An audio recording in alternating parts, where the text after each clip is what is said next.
Shalom, shalom. First and foremost, I want to give all praises, glory, and honor to Yahweh, Bahasham, Yahweh Shai, Bahasham, Rachak, Quadash, double honors to the apostles and elders of Great Millstone. Salutations, much love and respect to you, Akim, out there pushing this word out in truth and sincerity. Now, this lesson is going to be dealing with 2nd Esdras, the 15th chapter, and also to mention that 2023, through the Spirit, is going to be a big year. You know, it's not going to be like 2022, 2021, or 2020, you know, through the Spirit. And we'll just have to wait to see what Yahweh Shem Yahweh Shai does in 2023. Now, when you put 2, 2, and 3 together, it equals 7. Now, 7 equals completion. You know, hopefully the Lord starts to really get these prophecies rolling, namely 2nd Esdras, the 15th chapter. Now, this is an article I came across. It says food shortages that may happen in 2023. So these are things that are happening in 2023, along with job losses. They said there's going to be 175,000 job losses in America in 2023. And it's not just going to be America, you know, because you're dealing with these big corporations. You know, what was it? Amazon, right? Fired a lot of people, and they're going to fire a lot more people.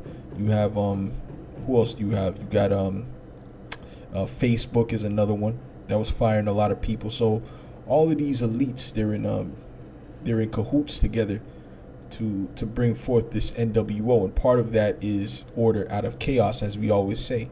So they're bringing in the chaos, right, which equates to what job losses, food shortages, and different plagues and things of that nature, so that they can scare the people into accepting the MOTB. And this is all part of the plan. It's all part of prophecy.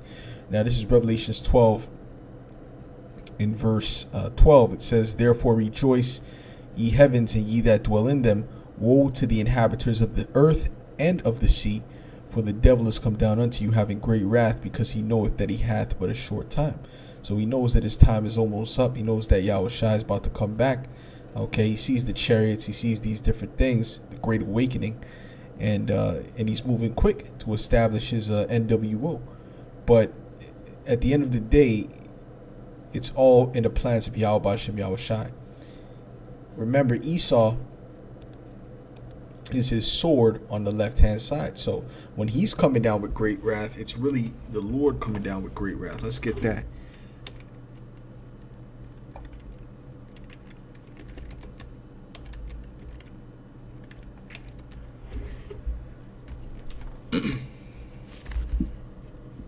This is Psalm 17, verse 13.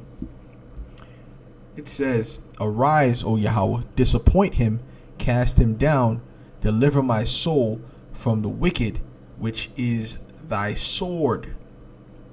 Okay? No, the Lord doesn't deal with the wicked. The wicked is moving on their own. No, the wicked is not moving on their own. The Lord is controlling the wicked. A sword cannot have power unless somebody is wielding it. Okay? "From men which are thy hand, O Yahweh, from men of the world which have their portion in this life, in whose belly thou fillest with thy hid treasure. They are full of children, and leave the rest of their substance to their babes." Okay, so that's dealing with these Edomites, namely these elite Edomites. Okay, so what are they doing? They're getting ready to bring in the hell upon earth. Okay, now there's another precept which is in Job that speaks about the Lord working on the left hand.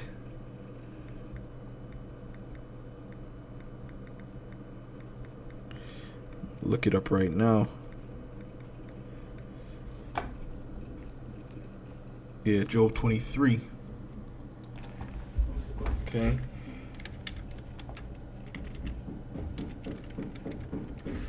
So this is Job 23. In verse 8 it says, "Behold, I go forward, but he is not there, and backward, but I cannot perceive him." All right, meaning he's looking for the Most High. "On the left hand, where he doth work, but I cannot behold him. He hideth himself on the right hand, that eye cannot see him. Okay, the left hand is what? The left hand is what? Is dealing with Satan. Okay? Because remember, the Most High controls Satan. It shows you that in Job, the first chapter. Okay? It says, and the second chapter as well. It says, but he knoweth the way that I take. When he hath tried me, I shall come forth as gold. Let's get Proverbs 16th chapter. Okay? This is Proverbs 16:4. It says, Yahweh hath made all things for himself, yea, even the wicked for the day of evil. So he created the wicked for the day that's getting ready to come, which is the day of evil, which is the time of Jacob's trouble. You have to remember, when this Jacob's trouble is coming, the Lord is using this to judge Israel.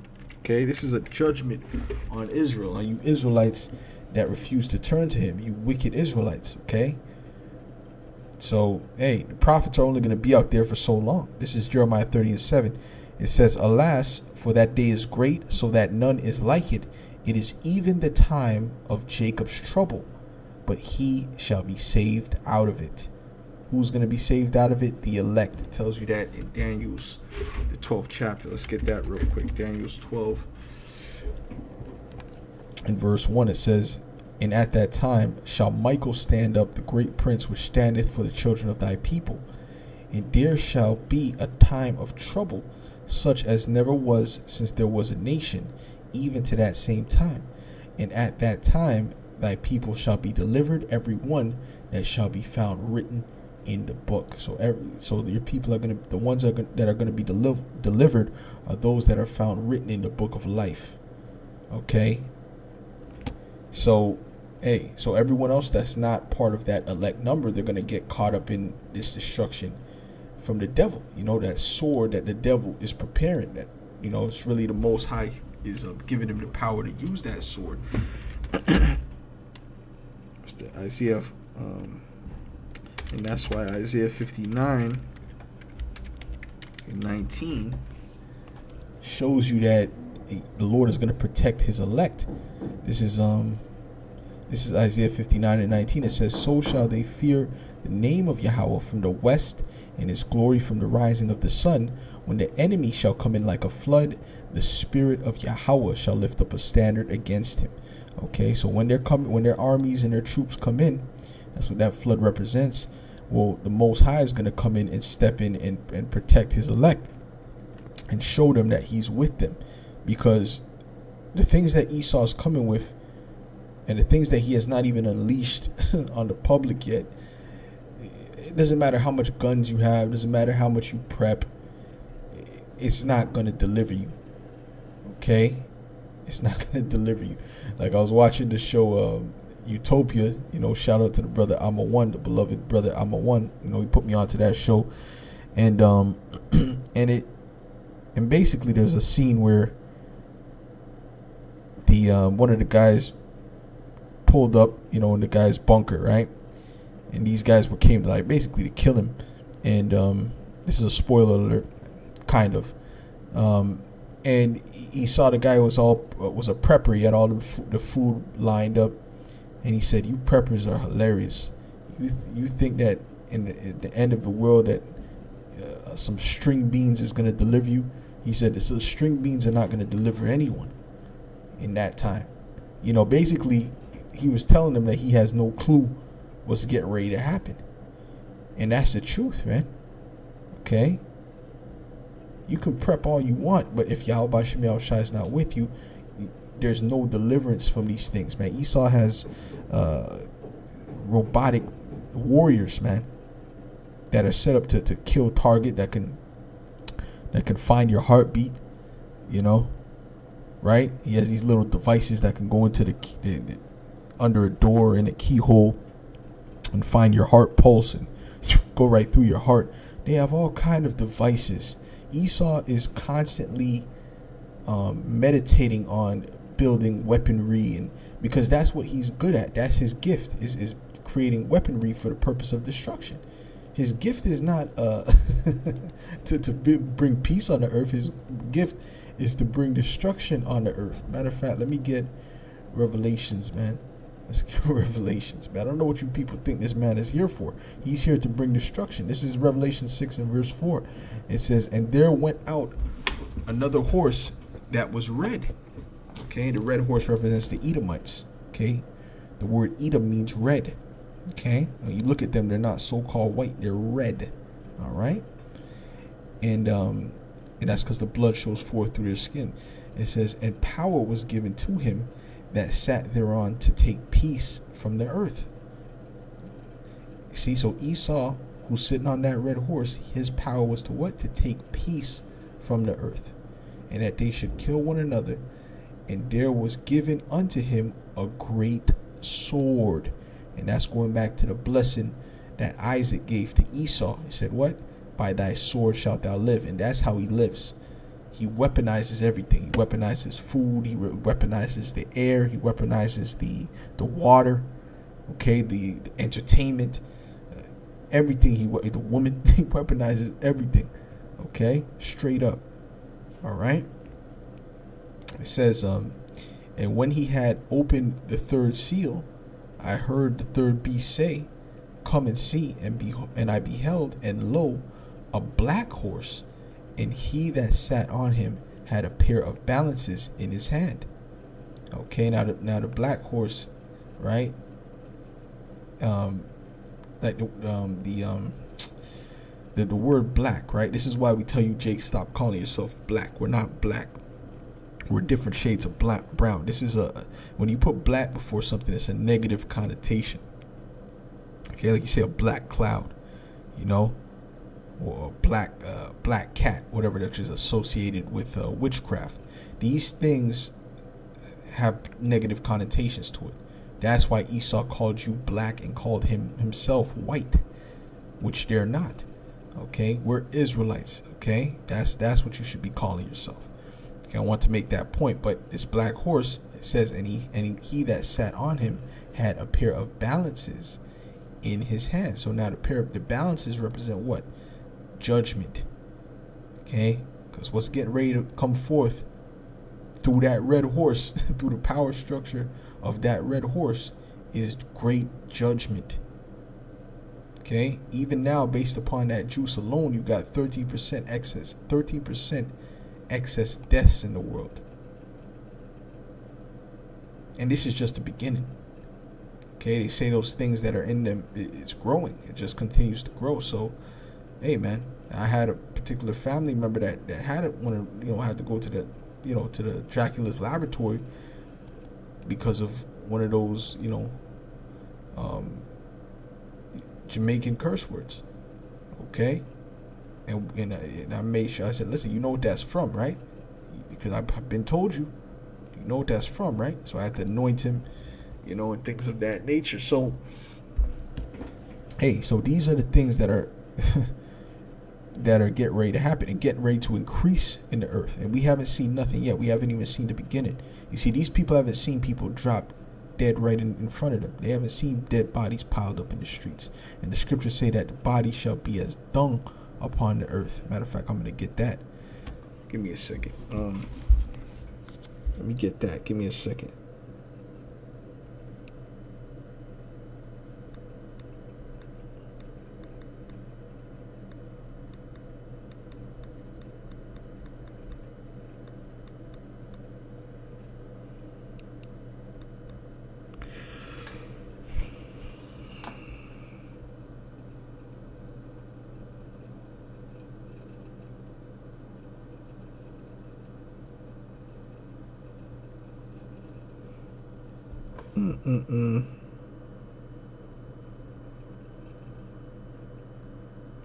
Let me get Jeremiah 16. Give me 1 second. Jeremiah 16 and 4.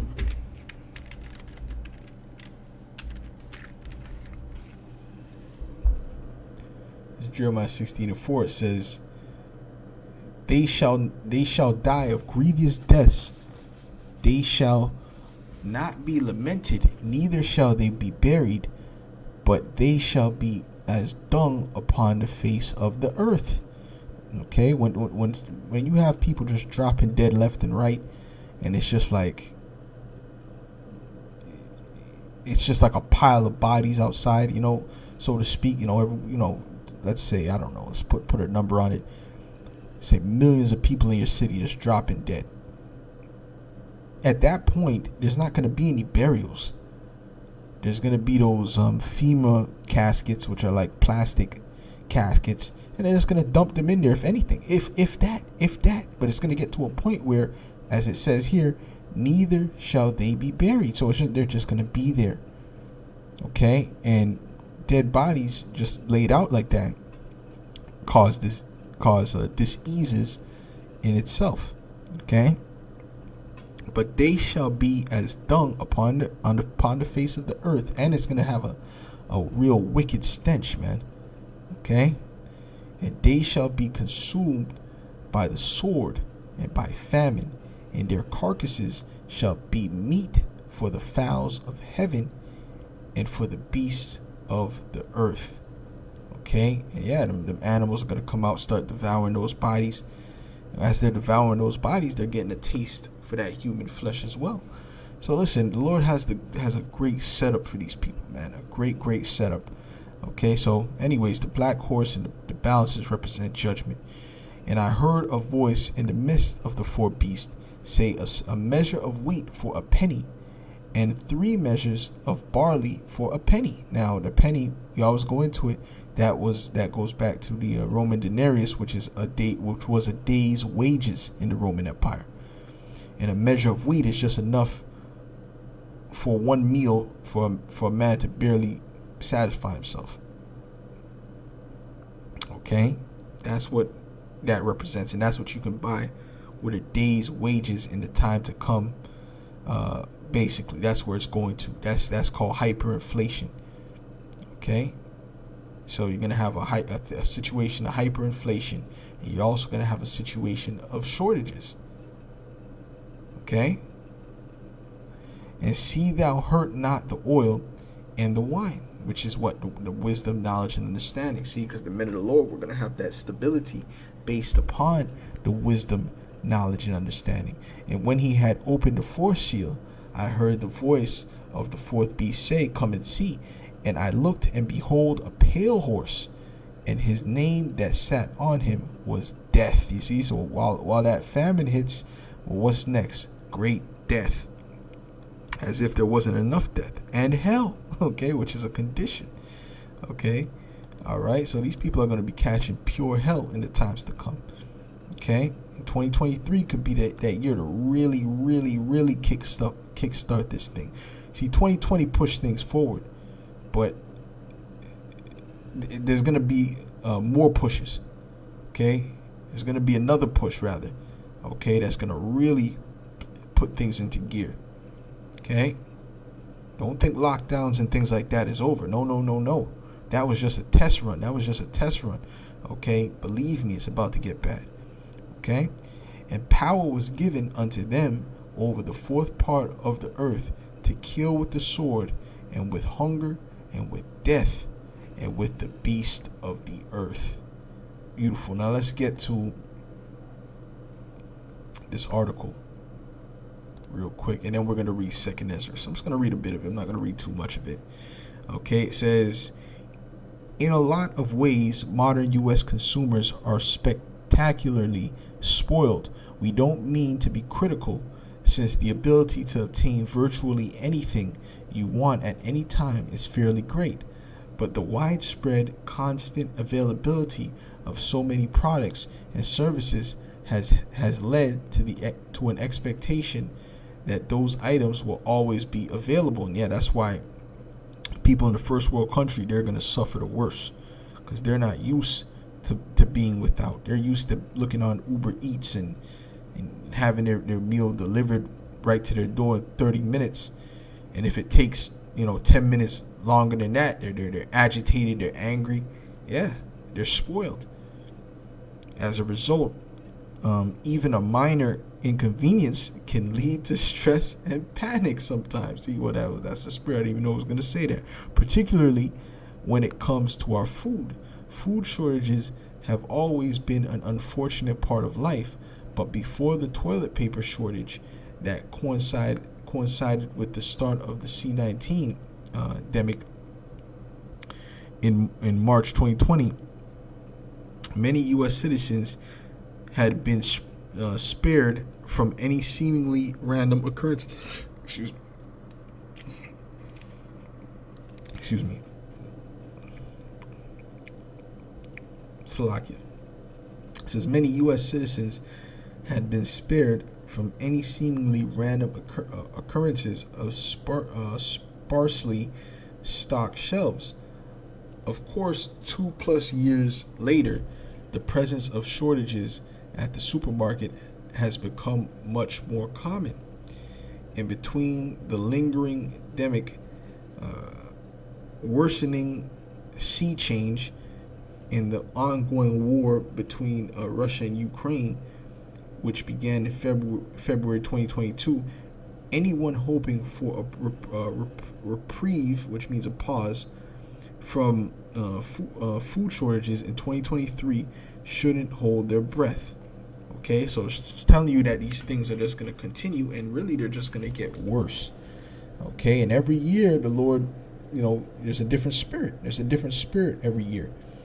Okay, and we're going to see what Elder Apostle Tahar coined 2023. Okay, because it's going to be a big year, and this was definitely the year of Yahweh Shem Yahushai turning up. So the Spirit was definitely working with Elder Apostle Tahar to name this year what he named it. Now let's get 2 Esdras 15 and verse 5. It says, "Behold, saith the Lord, I will bring plagues upon the world, the sword, famine, death, and destruction." Okay, so it's not peace that the Lord is coming to bring. He's coming to bring destruction, right? To judge this place. Look at how wicked and evil this place is. If you don't see that this place is, that the Lord is looking to destroy this place, something's wrong with you. You're clearly not in the spirit. They're pushing this alphabet agenda heavy. The women are over the men. The women talking about they don't need men. They're talking about they're gonna get. They're celebrating getting deletions of children. This is a sick, wicked, evil place, right? They're pushing PDF files. Look at Baal Siaga did. Baal and Siaga. Okay, look what they pushed. Okay, which goes back to what do what thou wilt. And also, when you put the extra A, which they did in one of their ads, they had what was it? I don't know if it was a wrap or toilet paper, something like that. It had BAALENCIA, or whatever, however you spell that, CIAGA. Okay, which translates to Baal is king. So these devils know what they're doing, and this place is just getting more and more wicked as the day goes by. It says, "For wickedness hath exceedingly polluted the whole world, the whole earth, and their hurtful works are fulfilled.